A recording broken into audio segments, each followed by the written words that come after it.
Hello, and welcome to the Modern Romantic Podcast, where we celebrate romanticism through art and incredible people doing some incredible things.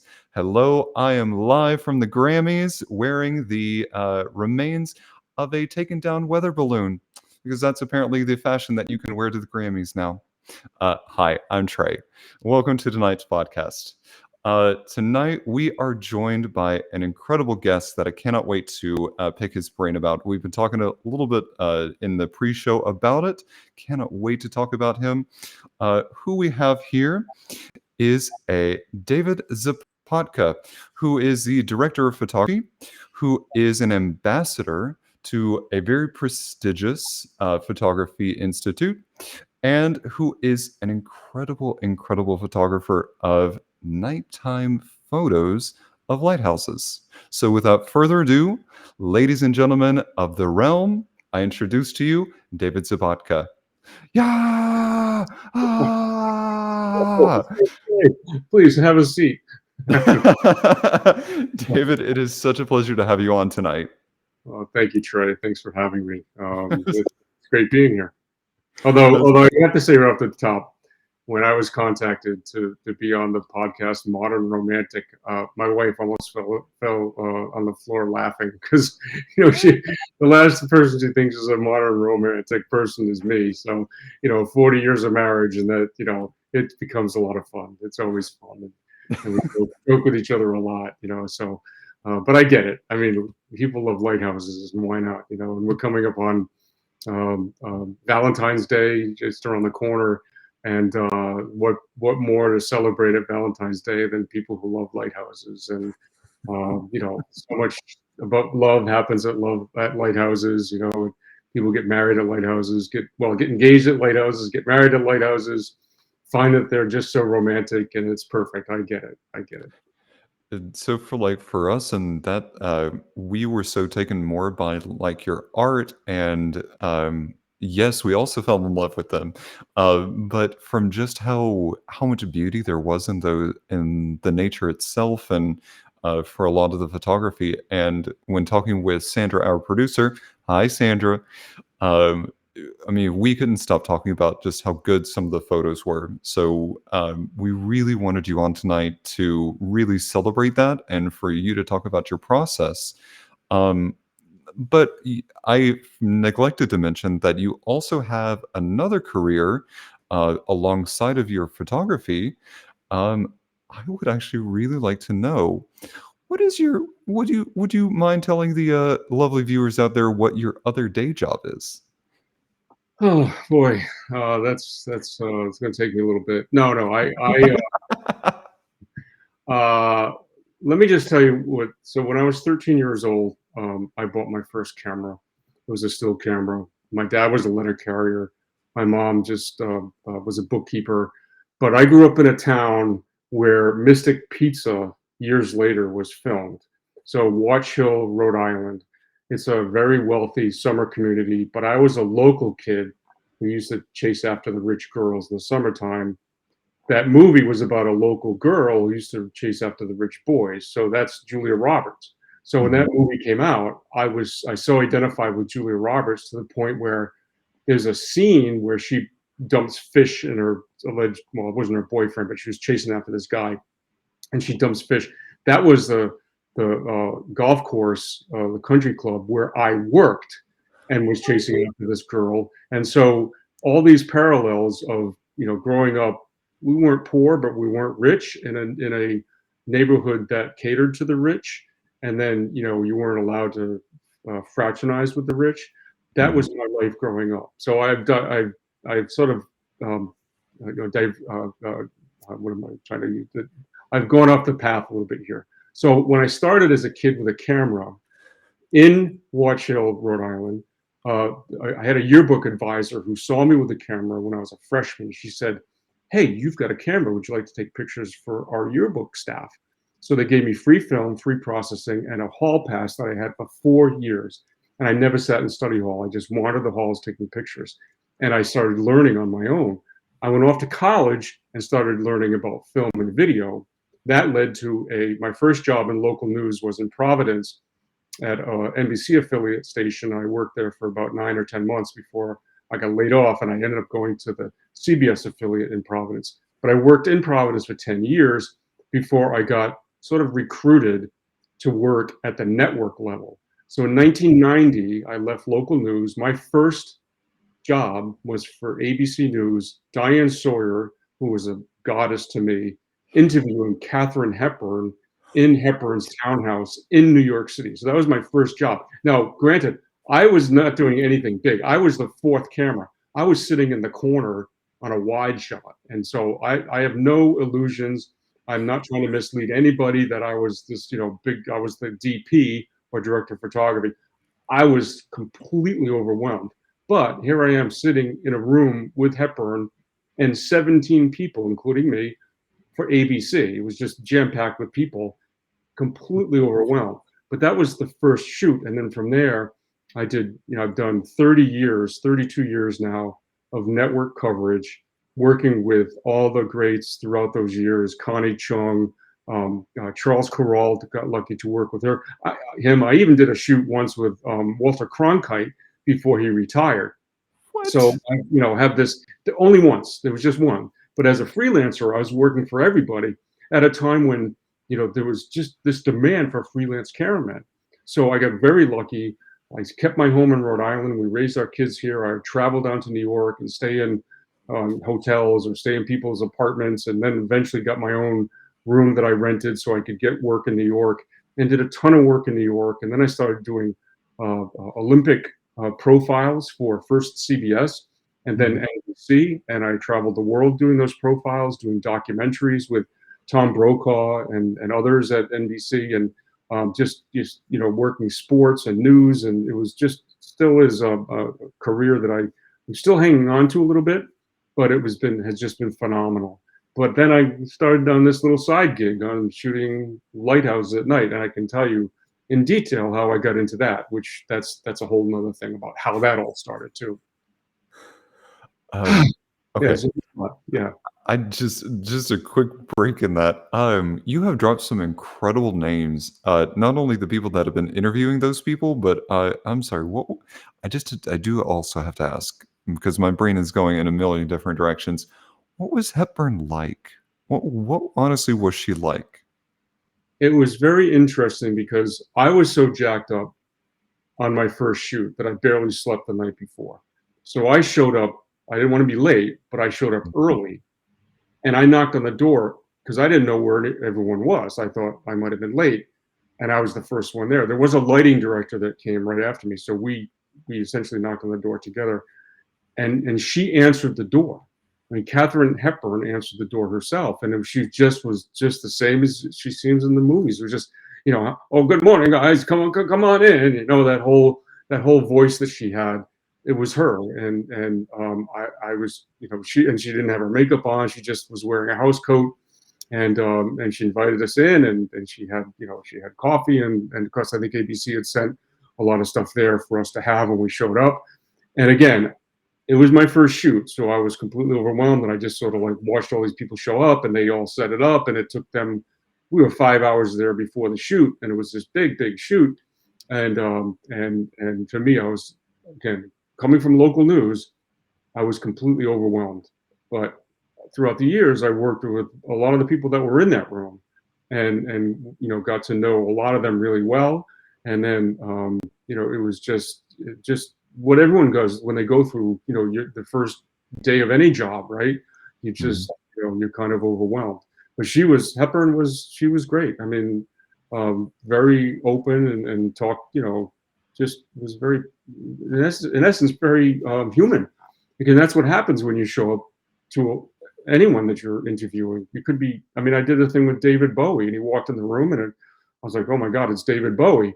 And that was the one shoot where, like, we used to sometimes put our own makeup that we'd bring with us. He didn't even show up with a makeup person, and his skin was really, really shiny. And I was like, God, I can't do anything with the lights. He's just shining so much. I wanted to put powder on him, and then his publicist said, nobody touches Mr. Bowie. And I was like, all right, well, I was a little, taken aback, not taken aback, but I just had to respect that. but he looked like crap. He just, because his skin was he just needed, like my head needs to have a little bit of shine free right here, but his whole face just needed makeup, and yet they wouldn't, no one touches Mr. Bowie. All right, I get it. But Katharine Hepburn was not like that. She had her makeup done. She had, I mean, we showed up and it was like, she was 80 some odd years old, and she was no makeup and no hair. Her hair wasn't done. Like she just got out of bed, her house coat. And she was like, take me as I am. And she was very much like that in much of her life, from what I've read and what I understand, that she was just, on the screen, she had all those people cater to her, the makeup and everything else. But when the camera was off and she was on her own, she was, she was on the beach in Connecticut and just, doing work and planting around her house and just enjoying life and not worrying about what people thought of her. And I think that's a tribute to the person that she was. And that's what I think a lot of us like to live our lives like that. I'm going to live my life the way I want. And I really don't care what, at this point, in my life, what a lot of people think, because this is the way I'm doing things. And that's just the way life is for me at this point. And that's the way she was. She was wonderful. So She was. And because I have kind of a theater background, like I was mentioning before, um, let's see, my university had done a Philadelphia story, and so in order to prepare for that, we watched the version with her and with Katharine Hepburn playing. Oh, good grief! Can't even remember the role now. Um, but we all remember thinking like whoever got cast in the Katharine Hepburn role, that is the person that they would be comparing them to for the entirety of their like career there. And the person who got cast will never forget that they were like, all right, I'm going to do this, but I'm not going to be Katharine Hepburn. I'm going to do this in my own way, but I'm going to make Katharine Hepburn proud. And to her credit, she did a really fantastic job. Yeah. Well, I mean, that's to her credit, as you said. And it's really hard and sometimes unfair if a person has to live up to that kind of reputation, because there are some things you just will never reach that point unless you really feel that you can. So if you do in your heart the best job that you can, and that you feel that you've done your best in your heart, and then that's a tribute to yourself. And so throughout my career, I had so many different clients that there was very seldom that I would hear feedback. I really only had one client throughout 42 years of broadcasting, and that was me. Because I knew early on in my career in local news what I didn't like, what I saw other people doing as far as lighting, as far as the way they shot stories. And I caught a lot of criticism in local news in Providence back in the day because I would overshoot stories, because I felt the more I shot, the better I'd get, the better the story would be.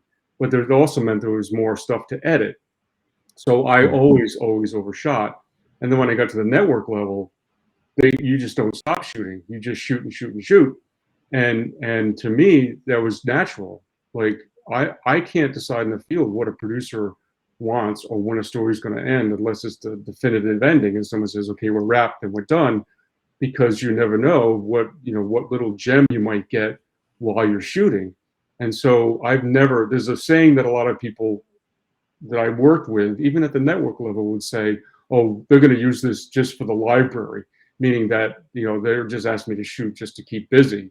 I've never said that to anybody, because I've always felt it's not up to me what a producer is going to need. So you just keep shooting and shooting and shooting. And it's only tape. It's not like we're shooting film where it got very expensive. Every foot you shot, tape was tape. So you can just keep shooting.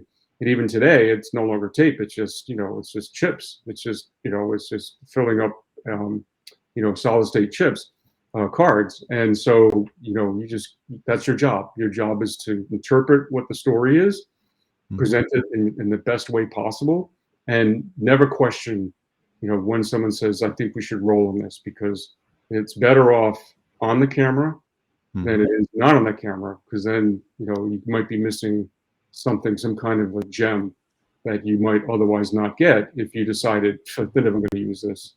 That's never been up for me to decide. I've always worked alongside, producers and correspondents who appreciated my just willing to go the extra mile to finish the story. And so, to that point, you said that your wife had kind of fell over a little bit, and I want you to go back and I want her to listen to that take, because to me that is very much a storyteller perspective, that you want to capture as much humanly possible as you can. You are interpreting what the story is. And so you are wanting to give an audience your interpretation of what the story is and present it to them in the best fashion. So to that end, you are a romantic. You are a modern romantic because you are storytelling through the lens of your camera. So to your wife, who I'm sure is very lovely, your husband is a romantic. Yeah, it's romantic is different than romance, I guess. When you hear romantic, you just think of romance. Your mind just goes there, but they're not mutually exclusive, but they can diverge at romance. And so romance or romantic, so they diverge a little bit. But yes, you can have romance and be a romantic at the same time. And so I feel Very that I true. do with my wife, but she just likes to nudge me a little bit and say, "I can't believe you're going to be on that." When you start talking about something like humanities, and what is humanities? I mean, that's the same thing as being a modern romantic, as long as you apply it as part of the humanities. And so that's where it gets heavier, if you will, as far as the understanding of what a modern romantic is. And so I feel that yes, I've always been one to tell stories because I love telling stories, and I do it Mhm. from the heart. And I had a producer that I worked with for years and years. She's now become my agent because she left the news business, but she's now representing people. And she had a really great compliment for me one time that I never expected it. I was on a story with PBS covering someone at ABC, and my friend was then in management, and she said, David, you always made me a better producer. And I thought, wow, Mhm. that was really nice to say, because I would go in, and I still do go into stories and try to understand what the story is. I'm not just there to turn a button on to get an interview, but I listen to what the person's saying. I know when to push in slightly if there's suddenly it gets emotional, and then at the end, if a producer is there to work with me as a team, and not everyone understands where I come from, because I've always worked in that team concept, that I'm not just a cameraman, the sound guy's not just the sound guy, the lighting guy's not just the lighting guy, the producer's not just the producer, and the correspondent's not just the person asking questions. We're all here to form this story. And so at the end of working for a quality producer, or even a correspondent that would know enough to say, that's all I have. Does anybody else have any other questions for Trey? Does anyone else in the room? And many times, on many instances, I've been listening to the story, to the questions, and to the answers intently. And then I'd say, I have a question. What do you think about such and such? I mean, this just happened recently, and I was with a producer, and I can't remember what it was because I do so many different things.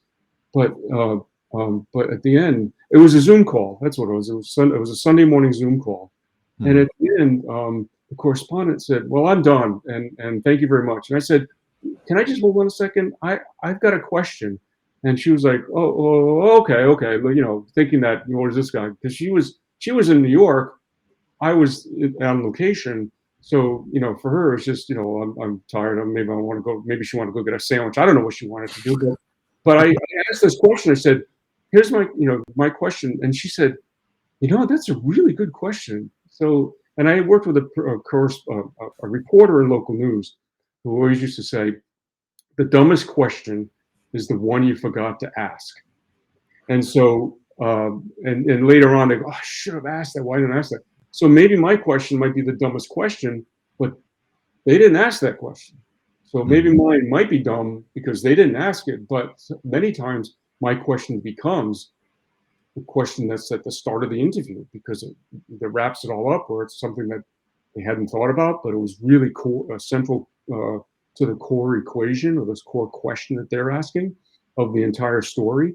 So that was always why this producer, I mean, that addresses why this producer friend of mine said I made her a better producer, because I wasn't just a cameraman sitting there getting getting shots for their story. I was an integral part of the story, and that's what I'm most proud of my 40 plus years of working in broadcast television.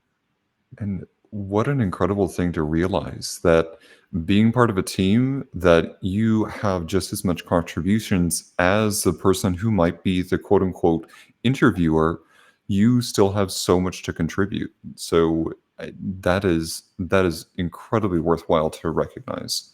Yeah, well, I had a friend, a very good friend. He's one of my best friends. He left the business, the news business. He was a sound guy, and he got tired. Really, really smart guy. I mean, one of the smartest people I know. And he loved doing sound, and he would be the same way. And we would talk on the way to the stories, and even talk afterwards, and just about what we'd learned, and because you learn so much. I mean, there are so many different aspects of life that we learn just in doing all these stories throughout 40 years of television and being allowed into people's homes and so forth. But my friend, he was really smart, and he had a lot to contribute, and yet because he was on the pecking order, within the team, right? So he was if you look at a caste system, if you will, there isn't a caste system, but people are like, oh, he's just a sound guy. And I'm like, no, he's not. He's my really smart friend, and he has a lot to offer. So please, and he would ask, same as me, mindful, important questions that they had forgotten to ask. And that would happen quite regularly, but he found that he was being sort of pushed aside because, a lot of sound guys wouldn't consider them as part of the team. And so he actually left the business in the 90s because it just got, it got too much for his own psyche. But I still love my friend, though. Yeah. So, two things. Sandra would like to know, in reference to us talking about like asking questions and like thinking of those questions that may be something that no one has thought of. She asks, was it something that comes naturally to you, or did you pick it up over the years, watching others and thinking how it could be better by applying that? So I've always been an observer of light. And so all of my work started with the visuals. So I started with visuals as a kid, 13-year-old with a camera, not really knowing what to do, but I found the right mentors. And then when you're in local news, you're pretty much sent out there on your own. You have to learn on your own. And the first couple of years, I wasn't that great. I did have an original mentor who was one of the best camera guys in New England, a guy named Art Donahue. And I worked for a short time in Hartford, and he was like the top camera guy in New England. And we became friends, and he challenged me because when I was working for a short time in Hartford, he was like, Dave, you gotta keep pushing, gotta keep pushing. And I started watching his lighting, and I thought, geez, that's an awful lot like the lighting that I was trying to achieve when I was just playing around with my still cameras. So then I started taking, a lot of local guys would just take a camera and have a light on top, like it's um, locker room lighting. So you walk around and brighten everything up, but it's very flat. So as soon as you can get to a situation where you can put a light on a stand and move it away from the camera, like right here, I've lit this scene. So I've got shadows under my nose, right? So and a little bit of shadow on this side of my face because I lit this for this interview, and things that are set up behind me. I've set this up like it's a broadcast television, like it's a network TV shoot. So it looks a little different than yours. So I have the ability of the cameras and I have the lighting to do that. But it's very simple. I could go much deeper into doing this, but it's like I've set this up instead of just being a Zoom call with the little camera on top of my computer, which I look like crap. I don't look like crap because I made it myself, so I don't look like crap. So no, I mean that's true. I mean, but so much of what we see and what has driven me to be almost out of business in the video end of things is Skype. So, you know, Mhm. 5, 10 years ago, if there was an interview that needed to be done, let's say at Rhode Island Hospital, right? So Meg Rainey, who just is now she's like the Brown University, and she's a friend of mine, but she's now going to take the job of the head of Yale's Public School of Health. But for years ago, they would call me, and I'd go and I'd do these interviews, and they're well lit. Now it doesn't matter. They've got Skype. You go on they go on the computer. That's it, and it looks terrible. It sounds terrible, but that's okay because people don't have that desire to see quality anymore. It's just it's we used to call it, and we still call it, feeding the monster. The networks need to put somebody on. They'll get Meg Rainey, or Dr. Jha was also at Brown. Now he's with Biden's administration. But that's all during Skype, and COVID's been during Skype, and so Skype became king, and it's the king of crap. It's the quality's going downhill. We get these really big TVs, and there's just no quality anymore, because you'll see, like CNN.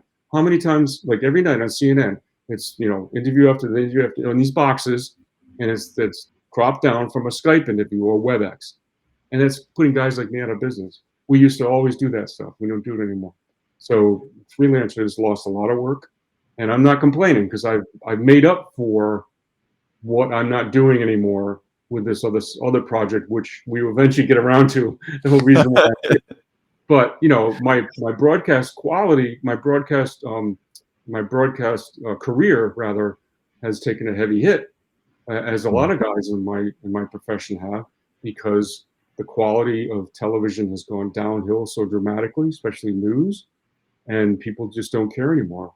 And I see someone just wrote on, same with audio. Yeah, people are going to take the crap audio from the TV, and that, to whoever wrote that in, I've got a broadcast quality microphone where I'm sending down the line here, so my audio might be a little bit better. I don't know. I can't hear it myself, but it's all. When I was asked to do this, it happens to be on the weekend where I've had 3 separate Zoom sessions with 2 national. I had a big thing on Friday that I gave a course on night photography, and I used this setup. And then I just had an interview today with a new publishing company that we're trying to work with on doing my next book. But I wanted to make sure everything looked good. So, that's, for me, like I said earlier, it's all right here. I set this up for me, not for anyone else. I'm sorry, Trey, I've only met you just now. Well, but it's true. I want to be the best that I can be for whoever the client is, and for how many hundreds or thousands or however many people you have, watching or listening to your podcast. That's, if they're going to watch it on video, I want to make sure that it's the best quality that I can present it in. And so, I went the extra mile, take the stuff out of my truck, set it up. But this has all been set up for this weekend. So, I'll take it down after today, because life goes on. It does. A couple of things. I will not be offended, because I would totally do the same thing. It is more about what I am putting out there and the quality of work that I'm giving. So I totally respect that. Your audio sounds fantastic. I'm going to echo what Doodlebiz was saying in our chat. Sounds fantastic. It does sound very crisp, very clean. That's why, because it's a Sennheiser 416. That's why. So, Don't get me started. I'm looking at way too many Sennheisers, and there are in the upper 700 to 800 for like even the mid grade that I'm looking at, and it is but the sound quality is just beautiful. But my other thing is, you have mentioned your book, and I promise we'll get to your nighttime photography. But I would like to ask, you've mentioned your book now a couple of times. Can you share a little bit about what your next book is about?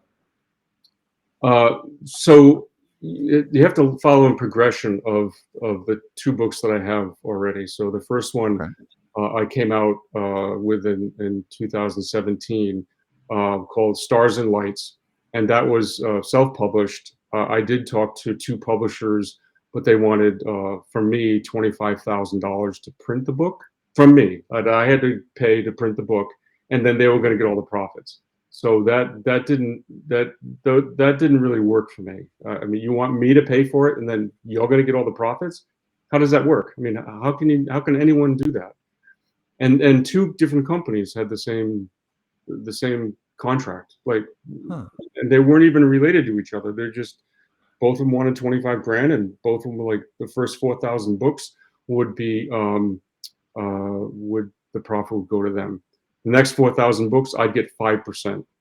It would top out at 20% of the profits that I would get. So it would take me 25 years of selling a book to get back that number. And after 2 or 3 years, you don't sell books anymore anyway. So they just, they after, this book is not going to be selling for, for 100 years. It's just, like the lifespan of a book is not that long. So my first book was 130 Northeast lighthouses under the stars. It took me 5 years to create, 4.5 years. So I started in 2013, and the book came out in 2017. So that was, I visited 130 different lighthouse locations in the 6 New England states and in New Jersey and New York. And so the next year, in 2018, I presented my project to the United States Lighthouse Society, and they adopted it. I presented it at their national convention in New Orleans, and so they adopted the project, and then we started talking about collaborating on a book. So my second book came out in 2020. It's also self-published, but it's published with the United States Lighthouse Society. Now, they're not a book publishing company, but they were the sponsor of it, even though I paid everything up front, and the book essentially is owned by me, but it's in a partnership with them. The foreword is written by the president of the United States Lighthouse Society. So, and how did I come into that? So, I'm actually a lighthouse preservationist. So in my spare time, not doing the network work and being on the road, in 2001, in my town in North Kingstown, Rhode Island, it was announced that a very sad abandoned lighthouse in our town was finally going to get renovated. And so I went to the group that had gotten the deed and from the state of the lighthouse, and I said, look, when you renovate, I'll do a documentary on it, which I did. So they started the renovation in 2003, and the first shoot day out there, they were digging the guano that was in this lighthouse that was open to the elements for 62 years. Ooh. So in the lighthouse, they pulled out 52 tons of guano. And if you know what guano is, it's bird shit. So Oh. 52 tons. Each shovelful of these guys were digging out was really, really dense and heavy. And it was really gross. But so I captured that as part of this documentary. So I put the doc together, and then we had a big gala event honoring the lighthouse, that it was repainted, was all sealed up. And in 2004, because of the work I'd done and the skill set that I had of communications, and I know how to raise money as well, they asked me if I'd become the next president, which I did in 2004.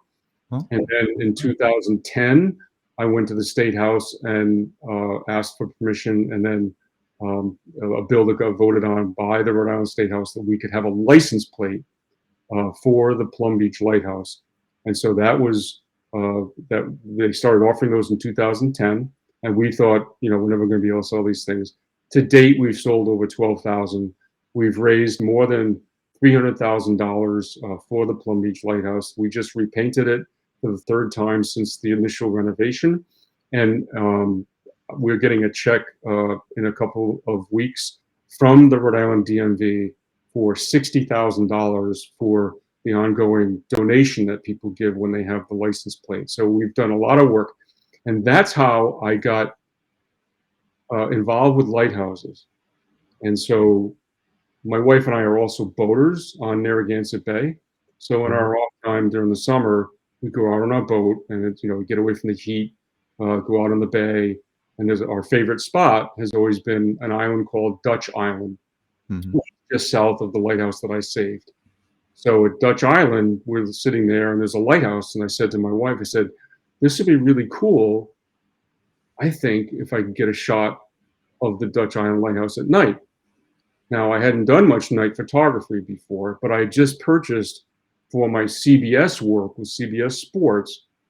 I purchased a new Nikon camera that could do time lapse assembly in the camera. So Yeah. with time lapse, it's different. So you take shot after shot after shot after shot. The old way, you take all these series of shots, the sequence of shots for 45 minutes, let's say, and you condense that in software to make a time lapse that only comes out to be 25 or 30 seconds. So it's a process that you have to take those and put them into a program in the computer. That's the old way. The Nikon camera would take shot after shot after shot, and at the end would automatically, instantly assemble those into an MOV file. So Right. when I was hired to do things like Super Bowls or the men's Final Four, the first time I tried doing time lapses, it would take me too long. So the director would be like, "Oh, I'd love to have time lapse of people entering the turnstiles at the Super Bowl and people going in, and that would be great if we could turn that around." Well, in the old days you couldn't turn it around fast enough. Now with this camera, I could be done. They open the turnstiles, and it's going to take 2 or 3 hours for all those people to go through the turnstiles. Well, Mhm. I could get the first start of that, and 45 minutes in, I could deliver to the truck, to one of these live trucks that you see, there's a dozen of them for the CBS at these big events. I could deliver to the tape truck this MOV file already established, already made the minute I was done. It was Yeah. great. So I bought that camera for that purpose. But now I had this camera that I hadn't really tested out as far as its capabilities as a still camera. It's a great video camera, but now it's how can I use this as a still camera? So I took that out to Dutch Island that night, and I anchored my boat. I went ashore alone in my inflatable. It was just me and my camera and a tripod and a flashlight. So the very first image I shot, I did what's called light painting. Like I can turn off all the lights behind me if it's a still shot, and I can light the fireplace. Just selectively light what I want. When I open the camera shutter, Mhm. it's completely dark. Open the shutter up, and I can just add light to what I want to have lit in that shot, and then that's what'll show up in the final product. So Okay. when I'm in front of a lighthouse and there's no other lights out there, like Dutch Island, there's a light on top of the lighthouse. Mhm. That's it. And I can open up my shutter, and then I can take a flashlight and just wave it at the lighthouse or at the ground around it if it's not water, but a lot of lighthouses are on land. And I can add the light to what I want to be in my on the sensor, and that's how you light paint. So you've got 20 seconds to get this stuff done, and I'm shooting at extremely high, what's called ISO values. So it's Yeah. an international standards organization. Years ago, it used to be called ASA on film cartons, and Yeah. then they changed it, and then the European was DIN.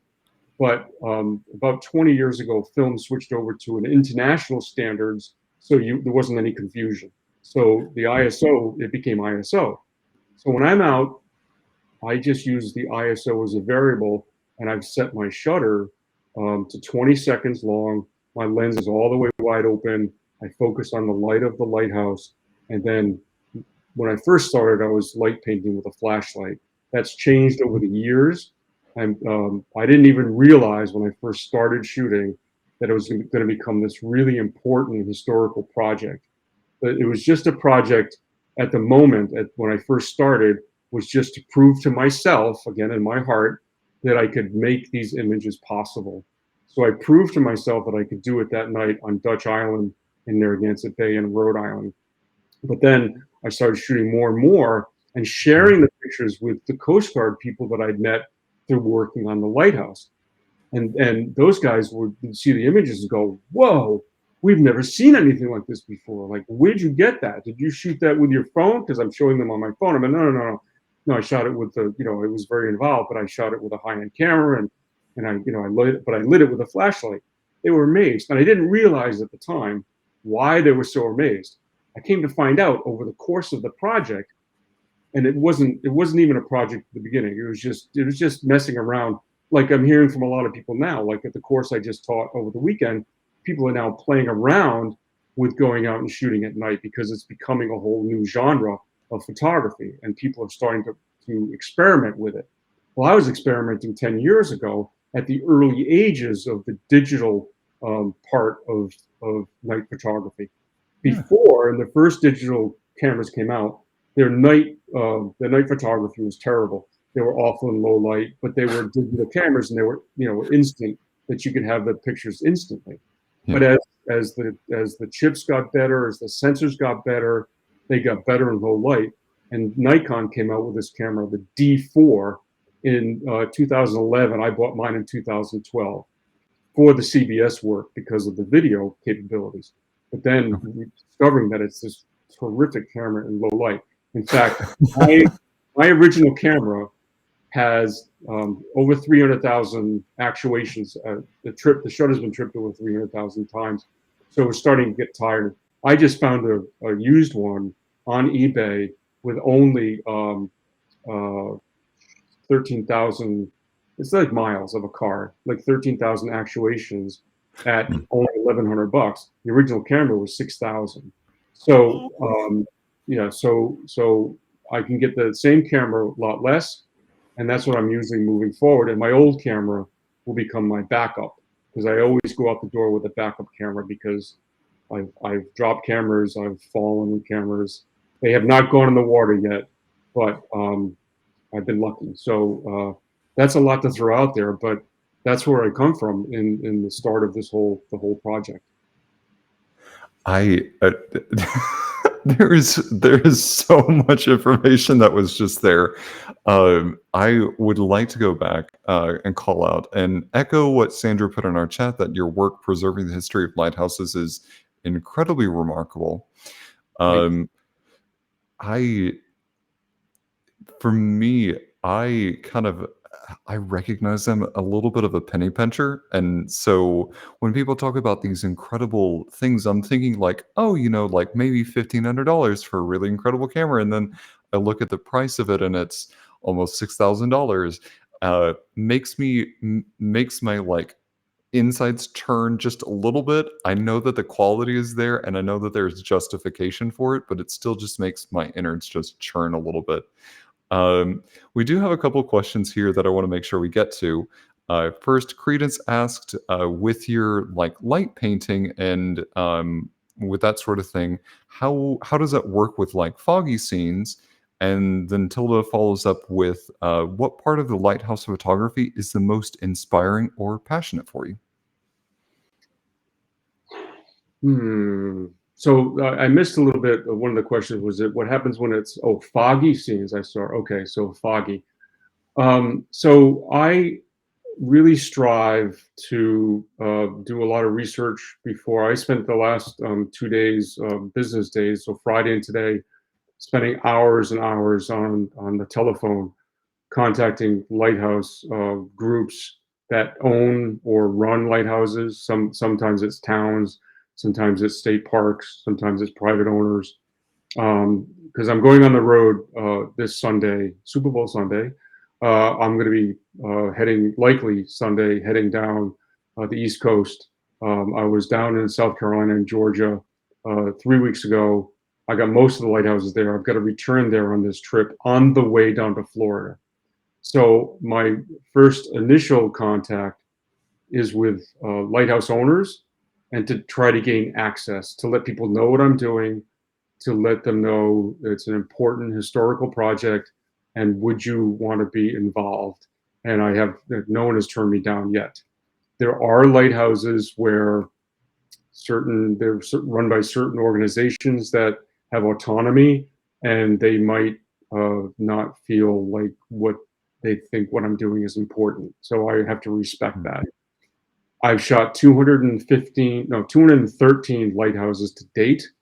I have failed only at 2 to get images when I was on location for various reasons, because Sometimes weather can come up, and sometimes it can be completely ridiculous situation, and I have to worry about my own safety.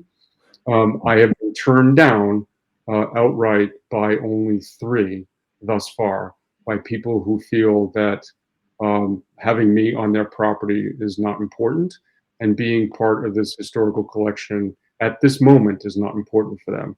I have to respect that as well. So, but what is inspiring to me? For me, the inspiration comes in achieving something that is nearly impossible. What do I mean by that in this project? So I have to back up. Now, I've told you that I have been involved with a lighthouse called Plum Beach Lighthouse, and I saved it. I'm still the president. Plum Beach Lighthouse sits out in the middle of Narragansett Bay. There's no other land around it. And so to get an image of the lighthouse is almost impossible as part of this whole collection. So I was about 15 images into this amateur project at the time. Like, I didn't even realize it was a project until slightly later. So I'm still shooting pictures of Rhode Island only, Rhode Island lighthouses. I'm starting to run out of material. But the one lighthouse I couldn't get images of was the lighthouse that I am helped saving and preserving, because it's in the middle of the water. Like, how am I going to get that shot? So I woke up, I was awake in bed, and I couldn't get back to sleep thinking about this. So I got out of bed and went down and looked on the computer, looked on the NOAA charts. So all our waters around the country, on the Great Lakes, everything where you can navigate a boat in this country has been charted by the Coast Guard. So you know, if you go to a chart, you can look at whatever area where the shallow water is. So I looked at Plum Beach Lighthouse and found that there's an area at mean low tide. That's what all on a chart, all the numbers are for the water in low tide. So at low tide, areas to the west of the Plum Beach Lighthouse are 14 feet of water. So I thought, whoa, I need a big tripod. So I went to a guy in my town, a friend of mine who's a welder, and he'd worked on the renovation of the Plum Beach Lighthouse. And I said, Rob, I need a big tripod, like 20 feet. Can you build it for me? So he built a 20-foot tripod that is usable up to 17 feet. And I call it a 20-foot tripod because it's easier to say that. But if it's 17 feet or less at mean low tide, I've got a chance. It's possibility I can do this. So we've captured 15 lighthouses to date using the 20-foot tripod in waters that are shallow enough. We put it out. So you get the 3 legs. I'm in the boat. This is the level of the water. Yeah. Down at the bottom, the top of the tripod is sticking up out of the water, and we put the camera on top of that, and I can get my 20-second long exposure while I'm bobbing in the boat that no one else has ever gotten that kind of a shot. So that's how crazy I've gotten over this whole thing. But I have these tools. Yeah, right? But I have these tools that no one else has. And so I've got the Plymouth, Massachusetts bug light, it's called. I just shot Morris Island down off Charleston, South Carolina. And someone commented on Facebook. She was like, I'm calling, and she actually said, I'm calling bullshit on this picture. Those stars, we don't get those stars in Charleston. And how are you going to get that shot from a boat? And I wrote back, I said, well, I'm going to school you on what we did. And if you get out of your house in Charleston and you get outside the city lights, you're going to see stars along Folly Beach, because that's where we were, right along Folly Beach. And we were bobbing in the boat of the president of the foundation that runs the lighthouse. And they have a conditional Coast Guard license to light the lighthouse up, only on special occasions. They lighted it 4th of July. They light it before Christmas. They considered my visit there and shooting a special occasion. So they lit it up. And I had the vice president of the United States Lighthouse Society, who lives in Charleston. We had him tethered to my inflatable, which I brought along. I have a 7-foot inflatable.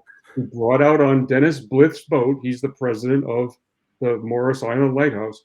We put 3 anchors out, not just 2, but 3, because we were getting swells from the ocean coming in. And so we're bobbing in the boat. We're bobbing like this.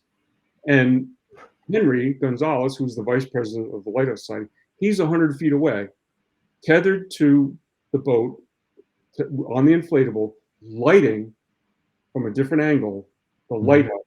So I get my Rembrandt style lighting, which I try to get with every one of the lighthouses, but we're bobbing in the ocean with my camera on the tripod, and it looked like the camera's like doing this all over the place.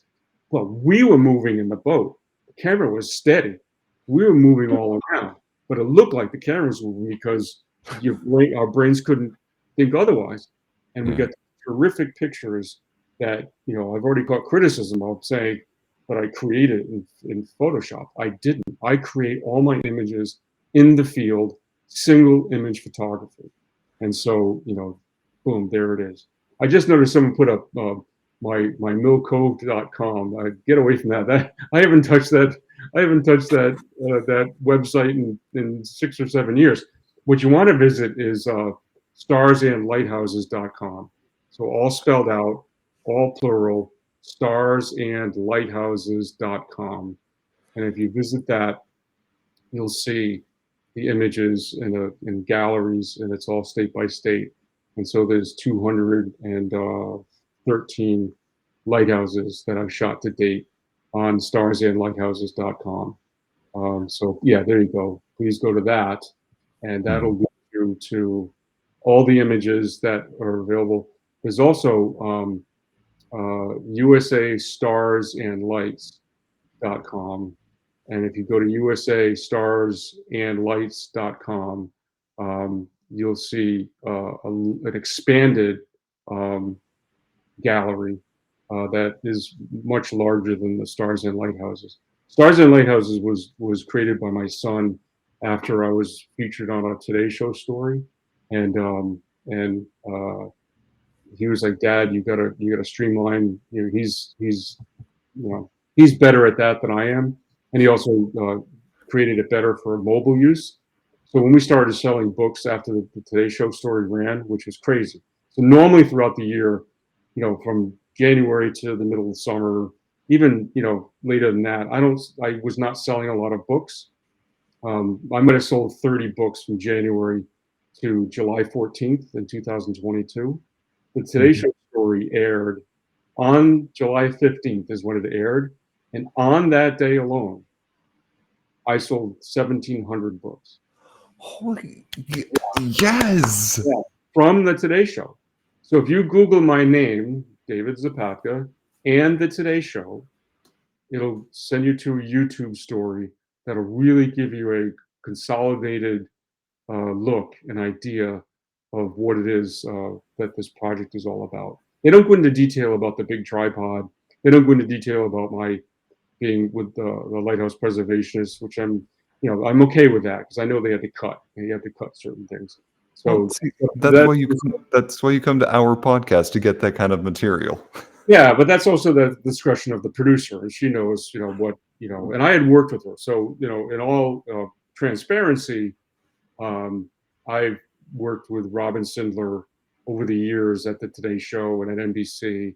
But I was doing a shoot a year ago up in Maine, and at the Burnt Island station, and the owner, not the owner, she was the keeper, a state worker, had taken care of this lighthouse for 40 years. She was getting ready to retire. It was going to be the lighthouse's 200th anniversary, and she was dying to get on the Today Show. And I said, look, I'll make a phone call to this producer I know. So I called up my friend Robin, and I told her that this lighthouse wants to be on. And Robin was like, Dave, a lot of lighthouses out there, a lot of them are having anniversaries. It's not, nothing to belittle her, but it's not all that special. But Robin said, Dave, I really like your story. I really like what you're doing, and I want to feature you next summer. So this past June, out of the blue, Robin calls me up and says, Dave, remember I told you I want to do your story? I'm looking at my notes, and I'm like, we're ready to do it. So let's do it. So I got interviewed by Hoda on June 22nd, and then on July 15th it aired, and it hasn't stopped. I mean, it's been great. I was involved in this course over the weekend. I've got all these other things that are happening. I had a book signing on Saturday. It's still the benefits are still coming in from that one one story. And then a week later, PBS NewsHour, whom I've also shot for, their producer, with respect to NBC, also wanted to tell the story. And so they picked up a local Providence station, PBS station had done the story the previous September. So they just essentially bumped that up to the network level. So in a week's time, in 8 days, so Friday to Friday, that's actually 8 days. So Friday, 2 Fridays a week apart, I had 2 national news spots on the Stars and Lights, USA Stars and Lights project. And we sold out of books. So we sold out of books in July. And then I had to go and reorder new books, and we had them delivered in time for Christmas. So we have all the books back in stock, or both books back in stock. So moving forward, like, is now that we're talking about the possibility of a new book, will it be like the other 2? I don't know, because I think the new one is going to be a much larger, more comprehensive collection of both of the books and the pictures that I've shot since then. Because the company that I'm dealing with now, I actually can't even name it, but they put out really large books that you find in all bookstores, and they're big and they're beefy and they're like, 400 or 500 pages at a really incredible price point. Now my books have only been, one book's 200 pages, and I know what that costs to put together. But as a small a producer of books, as a in self publishing, so as a national company with distribution and printing and everything, they are in much better position to put out a really good comprehensive book, and that's what we're starting to think about doing now. So I see that Sandra's wondering, are your lighthouses in all the states, and will I go to other countries? I have a lot of work just to do in the States first, because at one time there were 1,600 lighthouses in America, Mm-hmm. but even the Lighthouse Society doesn't exactly know how many lighthouses are left that are lit, and I'm only shooting lighthouses that remain lighted. So lighthouses that have had the lights taken out or turned off, they're known as standing lighthouses. So I'm only shooting active lighthouses that still have a light on in the tower, because for this project, they're just so much more dynamic. Because if you compare, a lighthouse that's not working anymore and the tower's dark, compared to one that still has a light and beams going out, it's just, there's no comparison. One that's dark, just, yes, it's a lighthouse, or was a lighthouse. But I don't have time right now to do all the ones that are no longer lit. This is a very time-consuming project, because my windows to shoot are very narrow. What I mean by that is that to get the stars at their brightest, I can only shoot 7 or 8 days each side of new moon. So I'm shooting when there's no moon in the sky. So after first quarter, or before last quarter, in between the quarters leading to full moon, then if the moon is out, I have to time it on when the moon, to be shooting before the moon rises, or to be out after the moon sets. And then there's only a few days on each side before the moon is up too long during the night. So within 2 or 3 nights of the full moon, the moon is out most of the night. So it's really hard to get the stars that are really dark skies and really bright stars.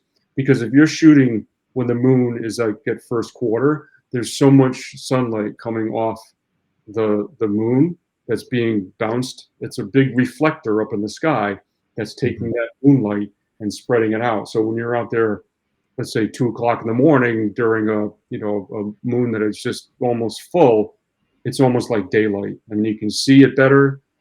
Yes, and someone just wrote in. Plus, it has to be clear. So that's the other thing. So I want to be on a new moon, clear skies, and no fog. I mean, so sometimes you get fog along the coast. Sometimes it's low-lying fog that you don't see in a lot of the national forecasts. So I can travel long distances. This happened down at Absecon and Atlantic City. I drove 6 hours to get there, and it was clear skies the entire way down.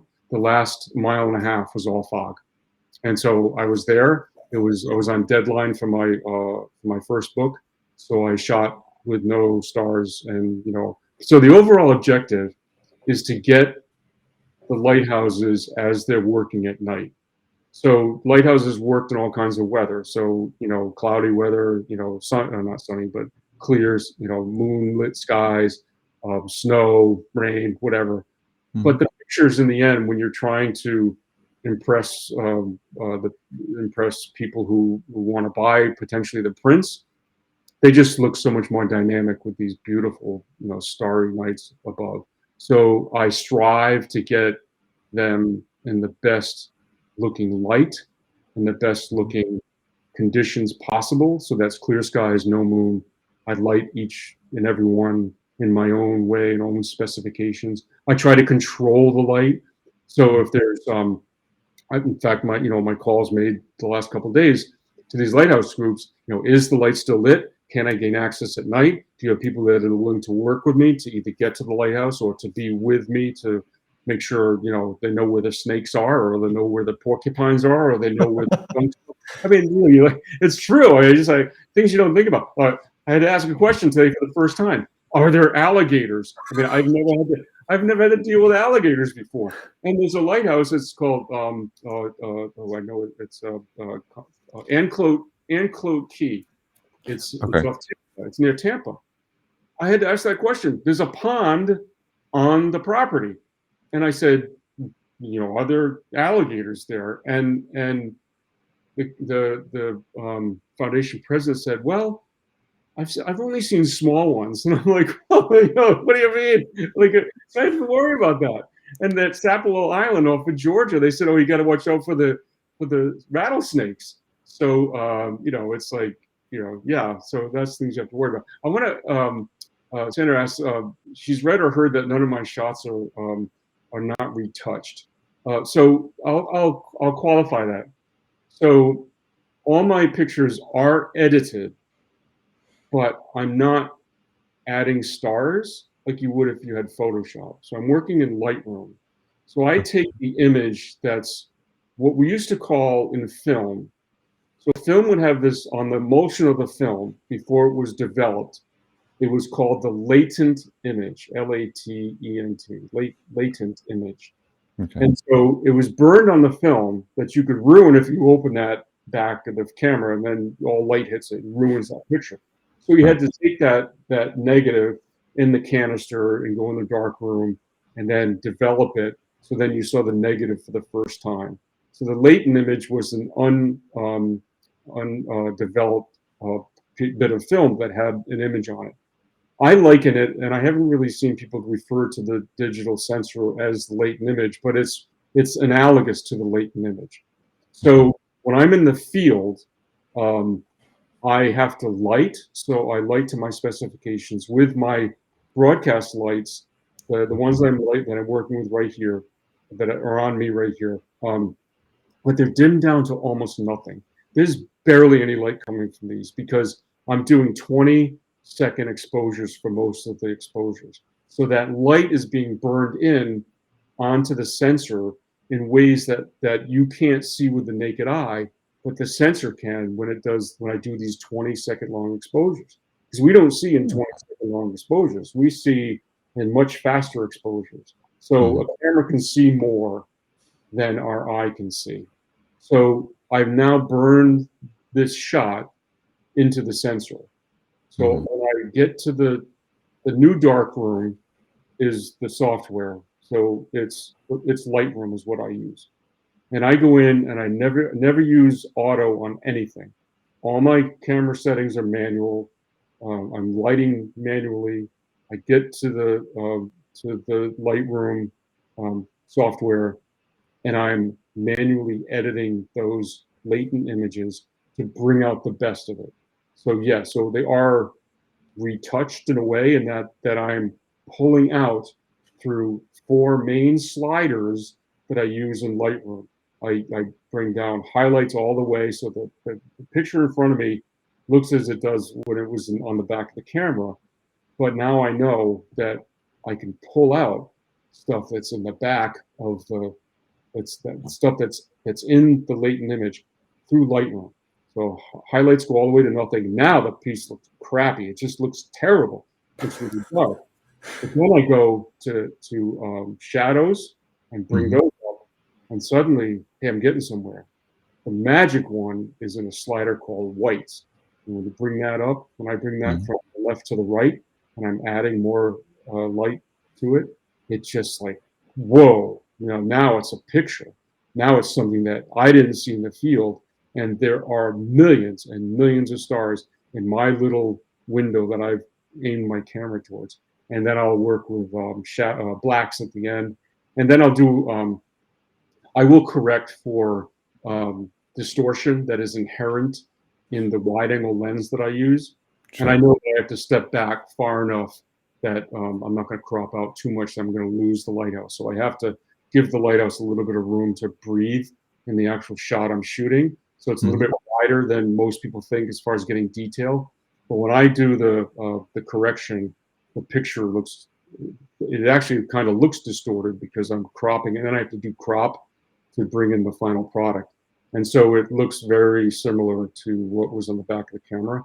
I will take out aircraft lights, and now you have to worry about the Starlink satellites that I've caught only once or twice.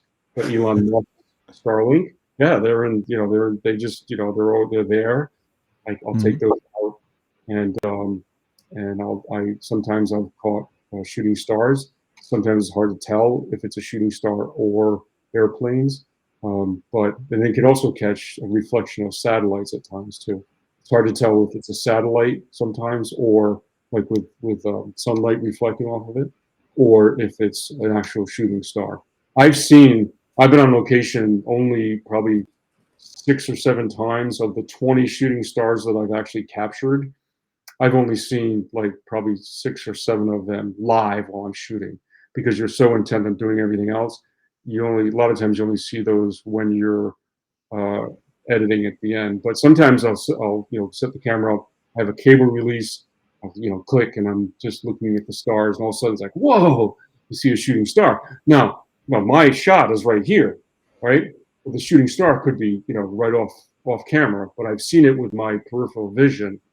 And then I've done this a number of times with, oh, maybe I got it, and you review right away, and you go, oh, it's too bad it wasn't in the shot. So because your window is very small part of the entire sky, and that shooting star could have been somewhere else. So, but I've been only lucky a few times, and well, probably 15 or 20 times I've gotten shooting stars. I have only had the privilege of experiencing a shooting star, I think, twice in my lifetime. One of those was it was part of a meteor shower, but it just kind of happened to be shooting across the sky at the same time as a meteor shower. Yeah. And then the other time was with um, I don't remember the exact details, but I remember being with someone and just like randomly looking up, and we're like, "Shooting star!"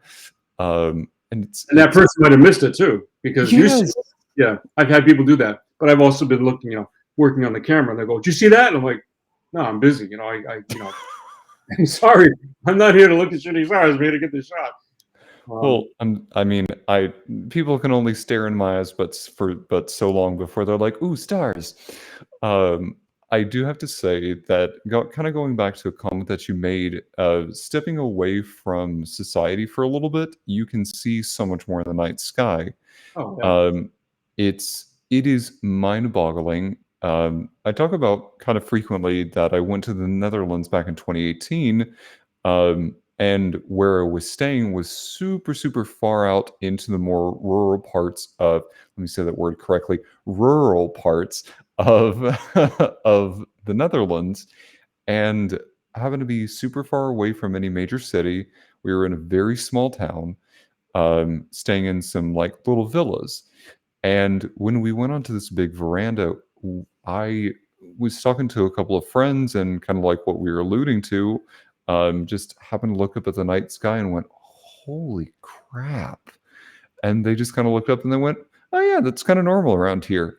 yeah. And it was just star, star, star, star, star, just Right. glitter across the sky, and it was absolutely stunning. There's an effort by some cities and towns in the United States to become part. I don't even know what the group is, but it's a zero light in the sky. So change their lights in town so that they're minimally facing up. We have too many street lights here, which I get it for security, but there are ways they do it in Europe. A lot of in Netherlands probably they have specific guidelines and rules where how you can put street lights out or light your own property so that it's not going up, so that they've cut down on the ambient light pollution. So in this country, like there's been no consideration by too many people to do that. So we've lost the ability in our country because of the number of people we have, depending on where you live. Now, if you're in Montana, I'm sure if you're right downtown Missoula and you're standing by the McDonald's, that it's going to be too bright, right? But if you go, probably 2 miles outside of Missoula, you're going to get really, these terrific skies. Here in Rhode Island, we have, so many people. There's only a couple places that are really, really dark, and that those are along the shore. But that being said, you go up to Maine, you think, oh, it's going to be really dark. But if you try to shoot in downtown Portland, there's a couple lighthouses there, and you just get totally spanked by ambient and direct light. So you have to go to the offshore islands. Many of them I've stayed. I think I've stayed at 4 or 5 thus far. Okay. Overnights at islands off the coast of Maine, and I'll probably be staying at a lot more in the future. That you've got to get out. You've got to get away from light and from light pollution to be able to see what is just an incredible skies, and how you just feel really small. Like you don't realize how vast the universe is. I mean, look what the Webb telescope is doing now. I was just on this weekend at this conference that I was taking part in. I could look at the other lectures, and there was a guy from Baltimore who has been correcting the for presentation to the public all the images from the Webb telescope, and Yeah. this that's this little window of the sky, so far away, and in that little window are millions and millions and millions of stars. It's just mind-boggling how vast this is, and you can't see that when you're just standing, like I'm standing on Ram Island Lighthouse in Booth Bay Harbor, and all I see is the Milky Way and you know just billions of stars. I'm not even seeing a, I'm seeing a fraction of what's out there, and that's how small it makes you feel. If you realize, it just makes it, I can't even comprehend. I don't think anyone can. This guy that works on the Webb telescope, he said I can't comprehend what this camera's picking up and what we're looking into. We're looking at images that are representative of thousands, 10,000, 20,000 of years of light years of stars, which is mind-boggling. So yeah, we're really. Most people don't even see. Like this woman in South Carolina who said, "Yeah, I'm calling bullshit on that because you don't see those stars." No, you don't see those stars. I saw those No. because you were in you're watching TV and saying, "Oh, I got to get out more." Yeah, you got to get out more. So we really pay attention to the ones like that are the brightest and the ones that make up like the constellations, and so we miss so many of the other ones that are not necessarily part of the known constellations, but they're no less spectacular. What I will say is that my boyfriend and I were planning on going to Iceland in like September, October. And what I would love to do is be able to get some shots at night with the aurora borealis going amid all of the stars that you're going to be able to see, because it's away from the city, it's away from light pollution, it is just smack dab in the middle of nowhere in absolute silence. And I want a couple shots. I don't care if it's on a cruddy like Samsung camera. I'm so sorry, Samsung. We do love you. Please sponsor us. We love you at themodrom.com. I don't care if it's on a cruddy camera. I just want a couple pictures like that because I think it's going to be absolutely stunning. No, and I agree. And I've only actually caught the aurora once, and just it was very far away, but it was just on the horizon. And one of my shots of it's called Highland Light in Truro, Massachusetts. And we just had a winter storm in 2015. That was the year of all the snow in Boston.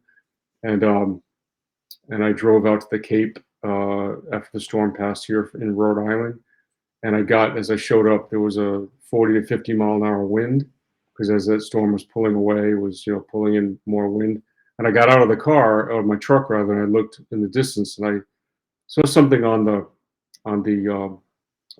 horizon that just was abnormal, and it was this purplish greenish tint. And so I got fired off a few images, and then I went around the other side of the lighthouse, shot off a few more, and then boom, it was gone. But somewhere over Quebec or Nova Scotia, they probably saw it like right above them. But here I was, 300 or 400 miles away, and could only see it off in the distance. But it was pretty cool. I haven't seen it since, but I'm hoping that, in my travels that are coming up, because I'm only really starting this whole project. We talked earlier about there being 1,600 lighthouses at one point. Now we think about 800 that are still lit. I've heard other people say no, there's only 700, but I've only got 215 of those lighthouses. So I've only got 9 lighthouses in Michigan of the 116 that are still lighted there. I've only got 1 in Wisconsin. I think there's like 20 or 30 there. And I've got to get Minnesota. And then this publisher today said, look, you've got to get West Coast lighthouses. So I've yet to be out to the West Coast. So I actually put a call into the headquarters of the Lighthouse Society, which is in Washington State, planting a little seed in their brain, saying, look, I'm going to need help to go out there. Yes, and I will go to Minnesota.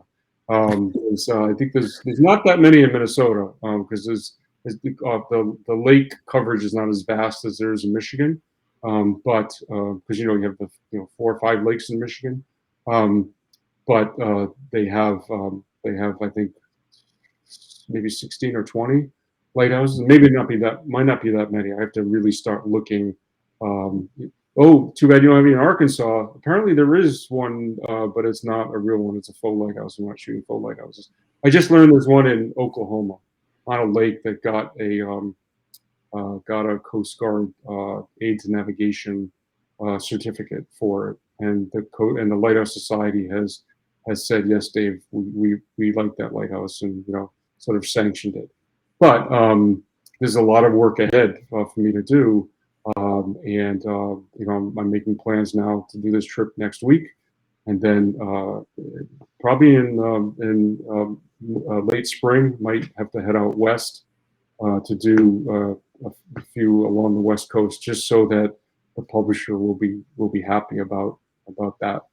But if they come through with a real contract, I would probably be doing that full time, because it would warrant going on the road for quite a bit to get this done. And then we've got Alaska, we've got Hawaii, we've got Puerto Rico, we've got other parts of the United States that people don't think about. We've got to get to Texas. There's a couple in Texas, but it's really far apart. We have a couple of days drive in between. But on my way to California, if I take the southern route, maybe I'll do Texas first, catch that one in Oklahoma, and then then head out there.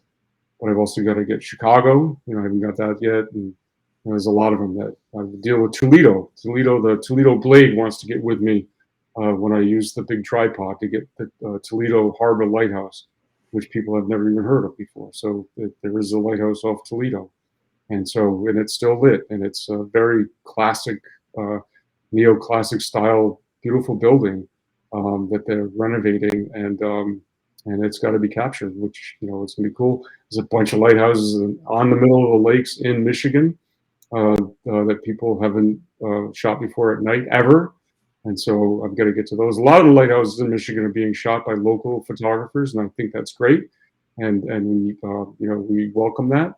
The collection is being created by me. We're not taking other people's pictures to finish out the collection, because A lot of people don't shoot at the specifications that I have. Like they'll just go and they'll just shoot the stars, and it'll be a dark tower against a dark sky, Mhm. but against a brilliant star-filled sky. But for me, it's lighting the Rembrandt style to get the details of the light, in the details of lighthouses themselves, and Mhm. it's also creating light and shadow, much the way that Rembrandt did in his paintings, in my art. And so I think I'm creating a very really cool and unique collection. Hmm. It's historical as well. I'm just trying to convince the government to give us funding, you know, grant funding to make this easier to do because it's going to take a lot of resources to get it done. I agree. And I think the work that you're doing is important. And I may just be a podcast guest or podcast host. I'm a podcast guest. Um, I may just be a podcast host, but I recognize the work that you're doing is important. And I think all of our listeners recognize the importance that you're doing. Um, it's, I have to say that I have never really been inside of a lighthouse before. I have seen them from afar, but to kind of consider like how few there are compared to all the other edifices that we have out there, it's I feel like there is a preservation that needs to be recognized. So for all the work that you're doing, allow me to say a thank you, and allow me to say that your work is incredibly inspiring. And someone asked in our chat here, can the general public order prints of your work? Um, so when we knew the Today Show thing was going to be happening, my son, who's very computer savvy, much more than I am, Mhm. was like, "Dad, we need to improve things." So he pretty much commandeered my website, and so he went to a new source of printing. That prints are available. If you just want to get prints, you can have them. There, we've made some of the lighthouses print accessible right on the website at Mhm. the starsandlighthouses.com. If Ooh. someone wants to see or wants a better print, they can contact me directly because I do all of my personal printing, and I only do prints on metal these days, and I get printed through Bay Photo in California. The metal prints are just incredibly striking. They're really beautiful, and if you put them under the right light, they're just the people's jaws just drop. I mean, it's just they're that striking, and I've had some interesting things happen when I presented at art festivals. I'll have Mhm. people actually go up and you're not supposed to take things off the wall at an art festival. You look at it, right? But you run into the general public that just isn't knowledgeable about buying art. I've had people remove my pieces from my display, and I'll say, "Excuse me, that I don't, you shouldn't be taking that off the wall.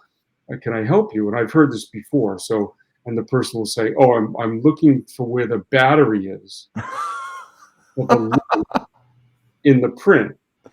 Yeah. And I'll be like, there is no battery. It's just the way the print is. I'm like, it can't be. How can that be? They're so dynamic in metal prints that the brightness of the light juxtaposed with the darkness of the sky, it fools people. They think that it's actually lit and lighted from behind, and it's not, like with an LED light. It's not. It's just that's how dynamic the pictures are. My camera's going crazy for all of a sudden. It's getting tired here. I'm out of focus. There we go. It's got. I have it on. I never use autofocus for anything except for this. I did because if I Yeah. move forward, and no one's there running the camera, so the camera's running itself. So I'll try to set her up again, I guess. But so one of the things that I just mentioned on my settings, I never use anything in auto.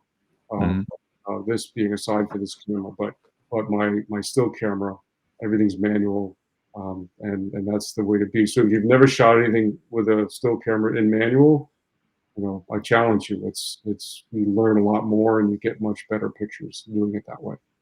My podcast guest or podcast host, my co-host, I don't know why I keep saying guest. My co-host Emily says very much the same with a manual shoot, or at least Emily, keep me honest.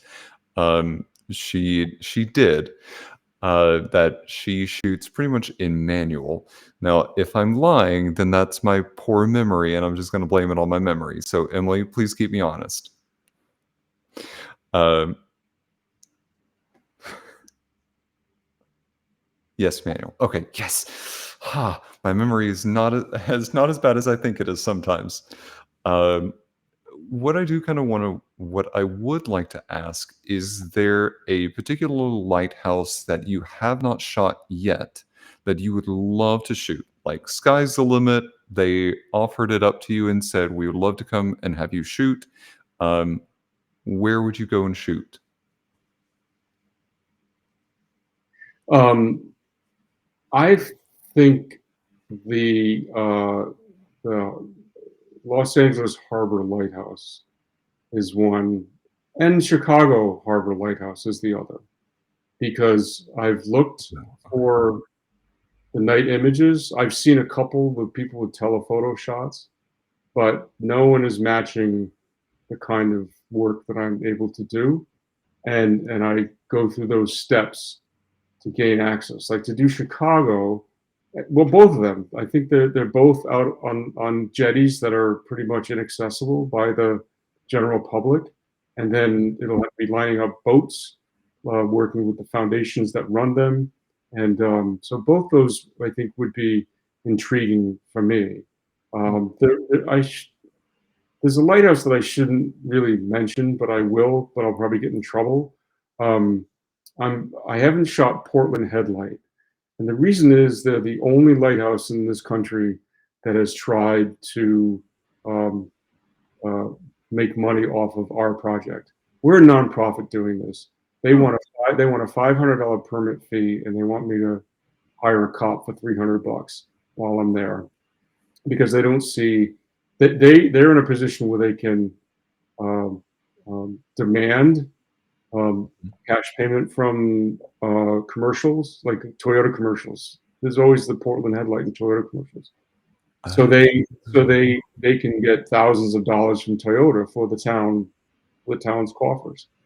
So when I called them up, they said, "Well, you can pull a permit, $500, and you have to hire a cop." I said, "Well, I'm seeing pictures of the lighthouse show up." And they said, "Oh, if you wanted to, you could sneak onto the property, go around the gate." I said, "That's not what we're doing. I don't sneak on properties. That's, you're opening yourself up to liability, because if they're allowing anyone on there that they know they could potentially stop, or that they're actually trespassing, people can get in trouble and get hurt. I don't want to get hurt. I want to be on there. I want to survey it. I want to, do it to my specifications, and they want to charge me. We're not paying it. And so we're now in the process of writing a letter, which I did years before I was involved with the Lighthouse Society. But now it's a nonprofit, and it's this historical national collection. We're inviting them to invite us onto the property. If they don't, they won't be part of it. So that's their choice. It's an interesting conundrum, I guess, for us, because I don't want to spend money. If everyone was demanding money for me to show up and shoot the lighthouse, like on this Florida trip, I could be shooting as many as 20 lighthouses. If every one of them wanted $500, it's just not going to get done. It's just not going to happen. So, please, think about, if you're a lighthouse out there, think about, yeah, this is important, capturing us. And by the way, Portland Headlight got heavily damaged on the Christmas Day storm. We had a big, huge nor'easter here Christmas Day. There were waves crashing over the lighthouse. There were rocks being thrown into the windows, and water went into the lighthouse. And it's pretty far away from the water. It's on a cliff over the water. Same thing happened on the west coast at the Port Cabrio light. That's 70 feet above the water. There are waves crashing over that lighthouse and water going into the lighthouse. So both coasts were getting hammered, a month ago, and they need to get captured. They need to be part of this collection. And if people don't allow us to shoot, and I've been turned down by a few lighthouses, that, like I think I said before, that people don't want me to be part of the collection. I respect that, But you have to think about that. So you're not going to own that lighthouse forever. And that lighthouse potentially could get destroyed by a storm, having never been part of this national collection. There's a couple of lighthouses in offshore Maine that haven't allowed us. And Fish and Wildlife also. U.S. Fish and Wildlife runs about 15 lighthouses around the country. They're all off limits to people because they're all bird sanctuaries. Mhm. So I've got a lot of, I have to get, potentially have to go through congressional help to try to get to the right person, right people, so we can gain access to do some of those shots. Because those lighthouses are all, imperiled by climate change and sea level rise, and they might not ever get captured um, unless we do that fairly soon. Because lighthouses have gotten blown over. There was one in Staten Island that got blown over during Superstorm Sandy in 2012. There's been a whole bunch of lighthouses on the East Coast that have been turned off since I started this project, not knowing that they were going to get turned off by the Coast Guard, but they were turned off before they were ever photographed. There are two lighthouses in New Bedford, Massachusetts that I started years ago, not even realizing this was a project, but started researching. And I went and did a daytime survey and saw this one lighthouse called Clark's Point. The light was working. And then a couple weeks after I was making plans with the city, the Coast Guard pulled the light out of the lighthouse because they weren't taking care of the lighthouse. It was never photographed at night. This is going back to 2015. So that's happening. Just recently, one on the Delaware River called Marcus Hook. It was they built a new um, skeletal pole in the middle of the river, and they Mhm. took that out of the lighthouse just in 2020. And I only recently started shooting in Delaware, so I'm arriving late at a few of these, which is unfortunate. But that's the nature of the way this whole thing is working out. I'm not a Well, focus.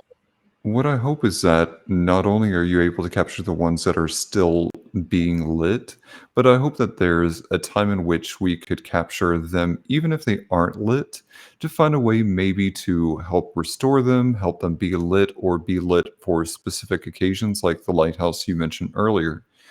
Um, I I am perplexed. Well, Why? it's part of their history that they've been turned off though too.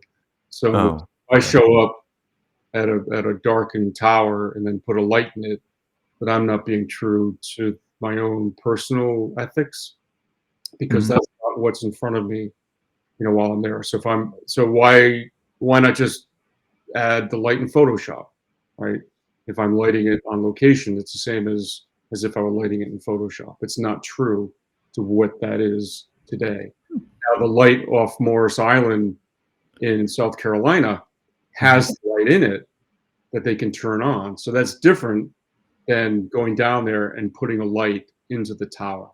So there's a nuance there. I'm not directing them to put the light in the tower. The light is there. The Mhm. option was to turn it on.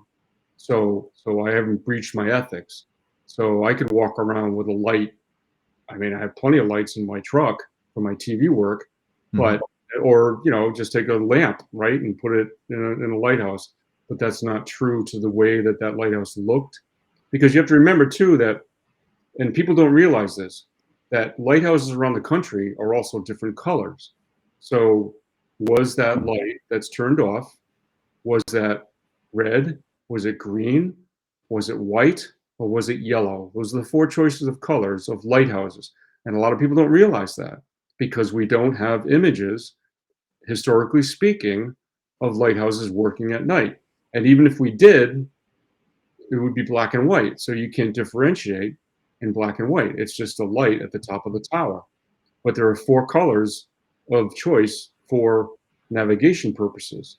And so, this project is important to alert people, historically speaking, that this is the way the lighthouse looked.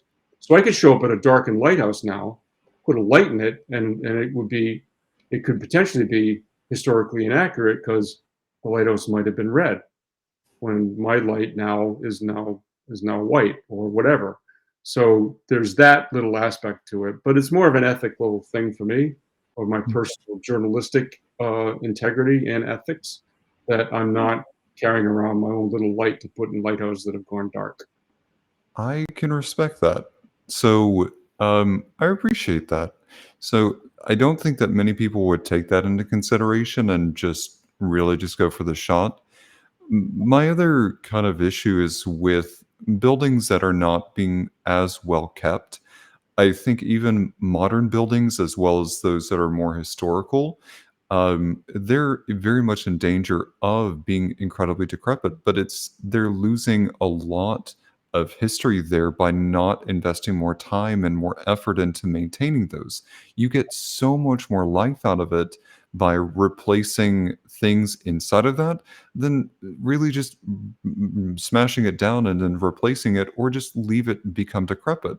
We see Right. a lot of that happen in Ireland with some of the castles that are there that are being worn away from time, from the weather, etc. Um, Now, I will admit a little bit of ignorance because I don't know what the conservation or the preservation efforts are like in other countries, but it's no less kind of evident what's happening there. So again, I just have to say, I thank you for the work that you're doing. I think it's incredible. I think your work, your just the your artistry is incredible itself. Well, I I want to. want to add to what you just said. Those buildings, and especially lighthouses, they're all the demise of lighthouses is exacerbated just by the fact of where they are. So you've got in these incredibly harsh marine environments, salt water, constantly being assaulted by storms and now stronger storms. And so people buy lighthouses because the lighthouses have been available now or are available at auction. So people buy them thinking of going to the romance of it, the romance part of it. Oh, it's going to be so romantic that I'm going to own a lighthouse. And then, you buy the lighthouse for, let's say, you get it at auction for $150,000.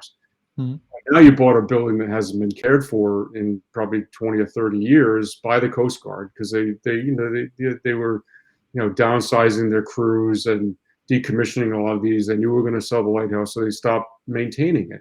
So now you have a building that hasn't been maintained in years, and right away it's going to cost you probably $400,000 or $500,000 just to bring it up to a reasonable, respectable level. But then you have to maintain that constantly and under conditions that are really harsh all the time. Not in occasional storms, yes, but every day there's salt and there's the water and just rising tides and things like that. It's become incredibly expensive, and so most people don't even really consider that. And so that's the other aspect of this whole thing. That yes, they're disappearing, and even at a faster clip. And if new owners aren't caring for them, the Coast Guard will just say, well, it's too dangerous for our guys to go in it, so we'll pull the light. They did that at a couple of places along the mid-Atlantic, and lighthouses that are owned not only by the National Park Service, but also at a lighthouse that was privately owned called Sandy Shoal Lighthouse south of Baltimore. I looked at shooting that and was going to go do it, and then they pulled the light. So race against time for a lot of this, and it's sad. And I think because because there's an opportunity for me to get there a couple years ago, or then find out I'm a year too late. There's a lighthouse on an island in Lake Ontario called Galu Island, and I went through great pains. I wrote a long letter. I had to research who owns the lighthouse. Like I was, doing all kinds of cross referencing, and I found this couple in California had bought the lighthouse at auction. So I wrote them a letter and I said, here's the whole deal. I sent them my first book. I said, this is what I want to do. I want to, I'll hire a boat. I'll get out there. I'll get these beautiful shots of the lighthouse. So I left my number on the letter, and I got a phone call and it said, this is such and such. And, we love the idea. But, and because I wrote it and I said, it has to be still lit. And she said the Coast Guard had pulled the light out of the lighthouse the year before. No. They hadn't been caring for it, and there was no timeline, and they just said, sorry, you're too late. So they pulled it. And it's this beautiful piece of property right on the water. It would have been gorgeous. It would have been such another notch in the belt of this whole project, but I was too late. And they were too late, and they didn't care for it in time. So that's just the way it goes. And so that'll never be we'll never know what that lighthouse looked like, Mhm. um, for historical purposes. So there's some sadness in some of this, but there's also hope. I mean, just in the last couple of years, there's been a few lighthouses that have been relit, including that one I just shot, Morris Island. Oh, okay. There's a lighthouse underneath the George Washington Bridge on the Hudson River called Okay. Jeffrey's Lighthouse, and that's been there for a century. And it was turned off. And in 2017, I got in contact with the rangers of the Parks Department of New York City, and I said, "Is there ever any plan to light it?" Or they said, "Well, we have a little light bulb that we, when we're having a party or something, we'll turn it on," and that didn't qualify. So I Mm, was shooting a lighthouse this past summer off of Staten Island using my friend's boat, whose marina was across the river from this lighthouse, Jeffrey's mhm, Hill. So we left during the daytime. We get down to West Bank Lighthouse, which is off Staten Island. We got our shots there. We're taking the boat up the river back underneath the George Washington Bridge. I look over, and the Jeffrey's Hook Lighthouse is blinking away. And I'm like, wow, when did that happen? So we made plans to go back there. Turns out, 2020, a group was saying, look, we got to relight the lighthouse. They took control of it. They got the permit. They put the light back in the lighthouse. So there's hope. And then on the East River, there was a lighthouse called Roosevelt Island Lighthouse that for mhm, years, working in New York City, I'd be driving down the FDR and I'd look over and go, oh, that's too bad. That lighthouse is all boarded up and no one's taking care of it. A year and a mhm, half ago, they came up with $1.5 million. They renovated the lighthouse. They put a new mm, lantern room on the top. They put a new light in it, and they lit it. They lit it on October 20th this past year, and I went out there in November, and I'm working with the group. They put these beautiful LED lights in the base of the lighthouse in the mhm, sidewalk that light it up, but it's not photogenic. It illuminates it beautifully, but it's not great yeah. for photography. So I asked them, like the night I'm there, would you be willing to turn those lights off for me? And they said, sure, whatever you want. So they did that. I showed up, the lights were off. I put my own light up. I lit it Rembrandt style. I got the Big Dipper, which I got some stars with all of the lights in New York City. I got the Okay. Big Dipper in the shot. It's beautiful, and no one, has gotten that I know of. No one's certainly published a picture of it yet, except maybe in a newspaper. But that'll be in the next book. So what's really um, nice and heartwarming for me, and again, Mhm. back to my heart, is that I'm capturing these lighthouses that are newly relit, and proud. They're proud of the work that they're doing, and I'm proud to be able to capture that so that we will have that for when they get turned off again.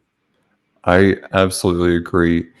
Um, honestly, I I have learned so much in such a short amount of time here. David, and as we kind of wrap up here tonight, I think I do our audience. I'm sorry, audience, for speaking for you, but I want to thank you for sharing your passion project. It is so clear the amount of time that you put into this project. It's it's very clear how much you care about this and how this is going to really impact how we view historical landmarks moving forward. Um, before we kind of close out here on tonight's podcast, I do want to ask, are there any social media accounts that any of our viewers or any of our listeners might be able to stay in contact with you, or where they can follow updates for when your new book publishes? Yeah, I'm as you can tell, I'm not young. I'm not 30, so the social media thing, when I was so involved with television that it was tough for me to, to even get started in that. So I do a little bit of Facebook stuff, and that's, my kids are like, Dad, you got to get on Instagram and TikTok, and I'm like, I don't know, that just, in a way, I'm old school. So a lot of it, I get on Facebook, and we, as my generation took over Facebook and forced all the kids out, that became sort of the way to to do it. But eventually, all the images will be viewable on the United States Lighthouse Society website. But if people just visit my website, because I'm going to be shooting every month, hopefully, for the next, I don't know, maybe 4 or 5 months at the very least, and then longer. And then they can see updates. But I just know that my next trip will be down the East Coast and down the East Coast of Florida, then up the West Coast. And then after that, I'm not sure where I'm going to be going, but we'll see how things pan out. And, I may be forced into getting, to doing more social media if things work out with the potential book, the new book. So we'll see. But that's all in the works right now, and we'll see how that goes. Absolutely. And just to kind of just to remind our audience, our listening audience here, you can follow him on Instagram at instagram.com /stars_and_lighthouses. You can visit www.usastarsandlights.com. And then there is a website, ctcancerfoundation.org /art program /David Zapatka art. Yes, I'm going to be very particular about these. And www.starsandlighthouses.com. Right. And if you just Google my name, there are a couple of David Zapatkas out there that it's funny because there are a few of us, but most of them, there's a lot of stuff that's now on Google that shows up under my name. And if you just look at lighthouses at night, my work is starting to show up more and more often. I mean, I'm not one of those who knows how to write, put the right Google links and stuff on my work, but there are a lot of publications that are picking up on my stuff. And then, of course, that Today Show piece, Google my name and the Today Show, and you'll see that on YouTube. When we were searching for you earlier, that the PBS special was like one of the first, if not the first video that came up. And actually, it was kind of funny because I typed in your name, and the first thing to pop up was actually the Today Show special. Yeah. So both of those show up very readily, and I can say that with confidence. Yeah. So please go check out those stories from PBS and from the Today Show. Check out his work. Before we part here and do our closing announcements, what words of wisdom do you have for any aspiring photographers out there? I've taught a number of classes at the Rhode Island School of Design in television lighting, which is pretty much what I use in the field when I'm shooting the still pictures. Mhm. My 3 rules of lighting are control, control, control, because that's really what it's all about. So if you get out there and you don't have control, it's going to be really frustrating. So I have to go through all this research and to get control. But the other thing is, just get out there. Just people just don't realize how beautiful it can be in the darkness when you're away from city lights and there are millions of stars. It is so peaceful. It is so awe-inspiring, and you're looking back into history because those lights that you see in the sky, those stars, probably don't even exist anymore. That's how far away they are. They might have even gone out. And so you're looking at history when you look out into the darkness, which is even more mind-blowing. So it's a really cool thing to do. And I also stumbled upon this project, and it's really hard to find any kind of photography project that hasn't been done before. And so it's really, for me, inspiring in that way because I'm ahead of the curve, and proud to be on the leading edge. That's for sure. But thank you for having me. This has been wonderful. It's been almost a couple hours. It's really see. I told you, I do talks all the time, and people go, "Oh, you got 45 minutes." And like, "Oh, give me a 5 minutes, and let me know when I'm done." And I get started, and suddenly the person goes, "Oh, you got 5 minutes." I'm like, "What are you talking about? I've only been talking for 15 minutes." And it's like, where the heck did that time go? Because it goes by really fast, and I have so much more to say, and obviously have a passion for this. Well, I mean, I don't want to be presumptuous, but can we look forward to maybe having you on the podcast at a later time? Maybe to talk about your upcoming book when it releases? Yeah, well, you have to see my people at that point. Okay. Oh, I will contact your people. Oh no, I kid you because it's always just been me, right? So, yeah, obviously, because I just know that the more the word gets out, and the more, I could find that one person that says, "Oh, that's so cool," I want to help fund it, because that's the other thing. It's been a labor of love to this point, and yes, we got a little bit of funding, and maybe there'll be something with the potential with a potential book, but yeah, it's been self-funded for the last 10 years, and to make it go even faster moving forward, I'm going to need to get funding. So that's what I'm looking for as well. So any philanthropists out there who are listening to this podcast, this could be an idea, because it needs resources that I don't particularly have in the amount of work that needs to be done. I've got the talent, the tools, the desire, but the Mm. resources is the other thing. So you have to bring all that together, and maybe you never know. So maybe the right person will hear it at no matter don't know from what source, but that needs to be discovered somehow. And I hope to do that and move forward at a quicker pace.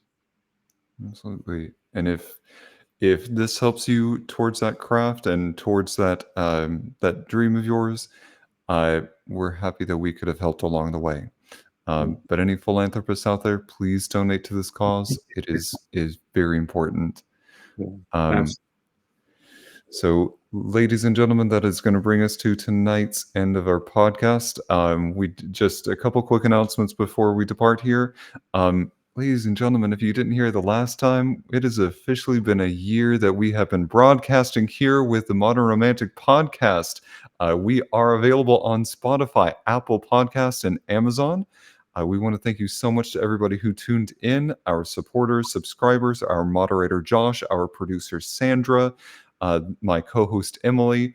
This episode, along with probably every other podcast forever and ever, is dedicated to Joe Capone, our moderator, fellow comedian, encourager, and fantastic friend. Find us wherever you can find or tune into podcasts. For updates, announcements, and more, please follow us on social media under Modern Romantic. And thank you, everybody, and have a lighthouse kind of day. Let it bring light to your life and to those around you. We love you. Bye, everybody.